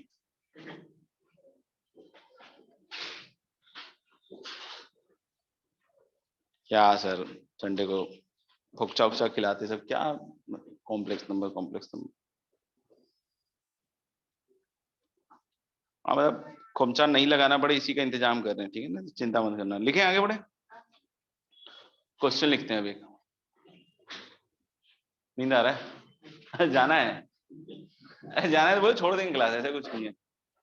अब हम लोग तो क्या, मतलब कुछ काम है नहीं जीवन में आगे पढ़ाना ही है बस, और क्या है, इसीलिए आ जाते हैं, और कोई बात नहीं। तुम लोग लगता है कि सर का नहीं ऐसा नेचर है कि मिलना जुलना चाहते हैं दूर दूर तक नहीं भाई तुम्हें ऐसे मतलब गलत फहमी के शिकार मत हो ना, मतलब क्लियर करता रहता हूँ मैं, इसलिए टाइम टू टाइम। ऐसा कुछ काम नहीं, तुम लोग सब आ जाओ। अच्छा थोड़ी लगता है कि मैं अकेला बोर हो रहा हूँ। अच्छा, क्वेश्चन लिखिएगा पहला, और इसी बहाने मतलब सिलेबस भी कंप्लीट हो जाए, मतलब समझ लो, ठीक है, आसान है एकदम। If Z1 Z2 Z3 are the vertices of an isosceles triangle, if if Z1 Z2 Z3 are the vertices of an isosceles triangle, if Z1 Z2 Z3 are the vertices of an isosceles triangle, right angle at Z2, if Z1 Z2 Z3 are the vertices of an isosceles triangle, right angle at Z2, right angle at Z2, then please try to prove that, then prove that Z1 square plus 2Z2 square plus Z3 square equal to twice of Z2 into Z1 plus Z3। अब ये सब जो results हैं, मतलब बहुत सारे बच्चे ऐसे होते हैं कि उनको लगता है कि अच्छा कॉम्प्लेक्स नंबर अलग है, कोऑर्डिनेट अलग है। तो ये सब जो रिजल्ट्स हैं, अगर कभी हमको कोऑर्डिनेट में भी कुछ ऐसी चीज दिख रही है तो हम कोऑर्डिनेट को तुरंत से कॉम्प्लेक्स में पलट के तुरंत से काम कर ले। बहुत बार क्या होता है कि जैसे 90 डिग्री को रोटेट करा, मतलब किसी चीज को हम 90 डिग्री रोटेट करा रहे होते हैं, या कुछ ऐसी चीज फील हो रही होती है, समझ में आएगा, मतलब डायग्राम में ऐसा कुछ बना होता है। अब बच्चे देख देख के परेशान हो रहे होते हैं कि यार ये कैसे होगा, वो इक्वेशन निकालने के लिए उससे इंटरसेक्शन लेंगे, उससे मल्टीप्लाई करेंगे। अपन सीधे कहीं भी रोटेशन लग रहा हो तो खटैक से हम लोग बोल रहे हैं कि बस हम लोग को कॉम्प्लेक्स नंबर लिखना है, और जैसे अगर मान लो कि 90 डिग्री से रोटेट किया तो हम किससे मल्टीप्लाई कर दें उसी को। अगर एंटी क्लॉकवाइज डायरेक्शन में 90 डिग्री से रोटेट किया, ई की बार आइटा 90। अब ये है क्या? ये एक्चुअली आइटा, ये एक्चुअली क्या है? आइटा। अब बोलोगे सर कैसे? cos 90 plus iota sin 90, cos 90 बचपन से बड़ा हुआ 0, sin 90 बचपन में नहीं पड़ा 1, तो सीधा क्या आ जाएगा? आइटा। मतलब उसको सीधा आइटा से मल्टीप्लाई करो, अपना काम हो जाएगा। यानी कोऑर्डिनेट ज्योमेट्री के भी बहुत सारे सवाल जो हैं अपन अगर इसमें ये सब चीजें अप्लाई करना चालू कर दे या वेक्टर्स वगैरह में भी आपको लगते हैं तो आप जुडिशियसली 2D वाली चीजें में तो ये काम ले ही सकते हो, बाकी देख लेना।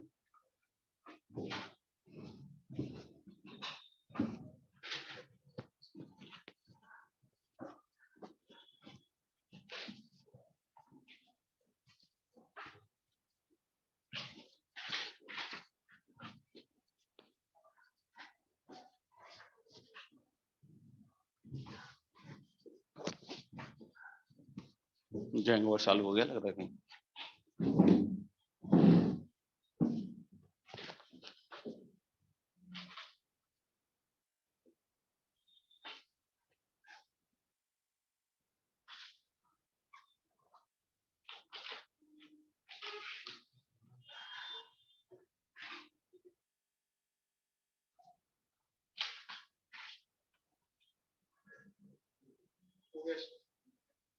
कर दिया?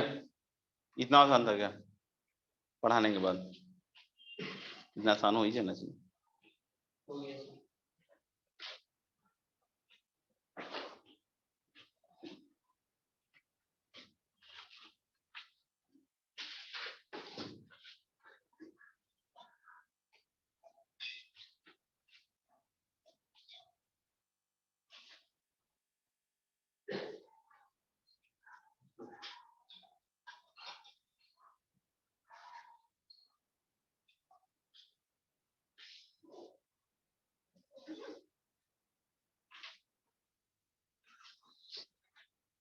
कर ले डिस्कस?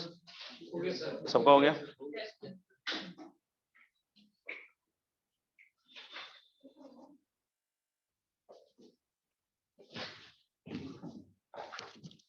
आप देखो Z1 Z3 को इंटरचेंज कर दोगे रिजल्ट पे कोई फर्क नहीं पड़ेगा। तो बहुत सारे बच्चे क्या है इसमें सोचने लग जाते हैं कि अच्छा राइट एंगल आइसोसेलेस ट्रायंगल है Z2 पे, तो Z1 सर इधर ले Z3 इधर ले, इसी डिसीजन में 500 साल लगा जाता है। अरे भाई तू कहीं भी ले ले, इससे उस पे कोई फर्क नहीं पड़ रहा कि Z1 Z3 इंटरचेंज करके देख लो, कोई रिजल्ट में फर्क नहीं पड़ेगा, ठीक है ना। तो आप कोई बोले सर Z3 में इधर ले लेता हूँ, Z1 इधर ले लो, बिल्कुल बेशक से लिख लो, कोई दिक्कत नहीं। ये 90 डिग्री एंटी क्लॉकवाइज मार्क कर लो। कोई बोले सर हमें कैसे पता चला कि उधर है उधर? अरे तू जहां भी लिखना है लिख ले भाई, एंटी क्लॉकवाइज कोई मार्क कर दे बस, ठीक है ना, कहीं कोई दिक्कत नहीं है। आप कोई बोले ये दोनों तो, ये दोनों तो बराबर ही है ना, कलेश है मतलब आइसोसेलेस है, नहीं तो यानी यही रोटेट हुआ होगा, तो हम इसको रोटेशन की नजर से देखें। आपको ये मत बोल देना सर इस निगाह से हमने नहीं देखा, देखो बेटा नहीं। तो हम लोगों ने क्या कि अब फाइनल वेक्टर क्या लिखेंगे इधर, कितना Z1 माइनस Z2, और हम लोग इनिशियल वेक्टर क्या लिखेंगे उधर, तो Z3 माइनस Z2। ई की बार आयटा 90 लिखे या आयटा लिख दे बस? आयटा चलेगा, आसान है। अब हम लोग आयटा को खाना है नहीं, तो दोनों साइड क्या करेंगे स्क्वायर। अब हम लोग स्क्वायर करेंगे तो आयटा स्क्वायर अपना नहीं -1 दे देगा ही, तो अब सीधा सीधा Z1 square plus Z2 square minus 2 Z1 Z2, और उधर माइनस होने के कारण minus Z3 square plus Z1 sorry minus Z1 square और प्लस 2 Z3 Z1। आगे समझ में आ गया कि हो जाएगा? आसान है ना। चलिए आगे बढ़ते हैं अगले सवाल पे। मैसेज तो बंद नहीं हो जाएगा या बंद ही रहता है? आज तो संडे हुई, आज तो स्पेशल खाना होता है क्या? सब बढ़िया, ये हुई ना बात। लिख लें अगला सवाल। If Z1 Z2 Z3 if Z1 Z2 Z3 are the vertices of an equilateral triangle, if Z1 Z2 Z3 are the vertices of an equilateral triangle, then prove that if Z1 Z2 Z3 are the vertices of an equilateral triangle, then prove that Z1 square plus Z2 square plus Z3 square, if Z1 Z2 Z3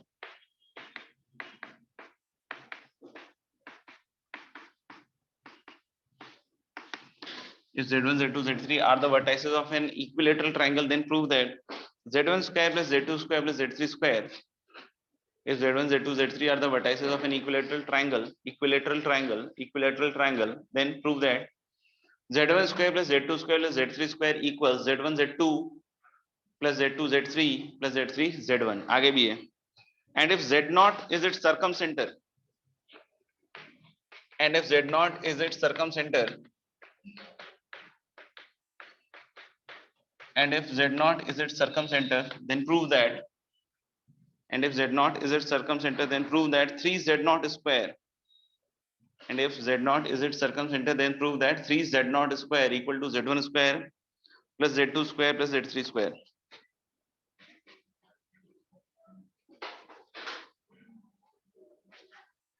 ठीक है, ये दोनों result याद भी रखने, हाँ important results हैं, इसको याद भी रखने, ठीक है ना। तो नहीं तो आप लोग इसको ट्राई कर लीजिएगा, 3 क्वेश्चन और हैं, एक ये हो जाएगा, टोटल कितने हो जाएंगे 4। हमारी क्लास होने वाली है परसों को, नहीं परसों को मतलब ट्यूसडे को। शीट में थोड़ा सा दे ही देते हैं, लॉ में कर लूंगा यार, इतना मेहनत करते हैं क्या, आगे लेंगे इतना रेस्पेक्ट मत दिया, और फिर टीचर की आदत खराब हो जाती है, हर चीज एक्सपेक्ट करने लग जाता है बच्चों से। नहीं खराब है, नहीं तो इतने 2 सालों में किसी तरीके से ये सब आदत छूटी है मेरी कि यार नहीं, इसको तो ऐसे खोल के ही देना चाहिए, उसी पेज पे देना चाहिए, इतनी मुश्किल से छूटी यार, मत लगाओ ये सब आदत। हाँ एक्सरसाइज 1 का जो पार्ट ए है उसमें शायद 13, 14, 15 तुम लोगों ने अभी तक नहीं किया होगा, नहीं तो वो कर लेना 13, 14, 15। और इधर पार्ट बी में या एक्सरसाइज 2 में दे दो थोड़ा सा, एक्सरसाइज 2 ठीक लग रहा है, एक्सरसाइज 2 में सही लग रहा है, पूरा ही सही लग रहा है। 14 क्वेश्चंस हैं, हो जाएगा एक्सरसाइज 2 1 to 14, ठीक है, ठीक है पक्का। चलो फिर मिलते हैं, एंजॉय, बाय। हाँ पार्टी आ जाना, नीचे देते हैं।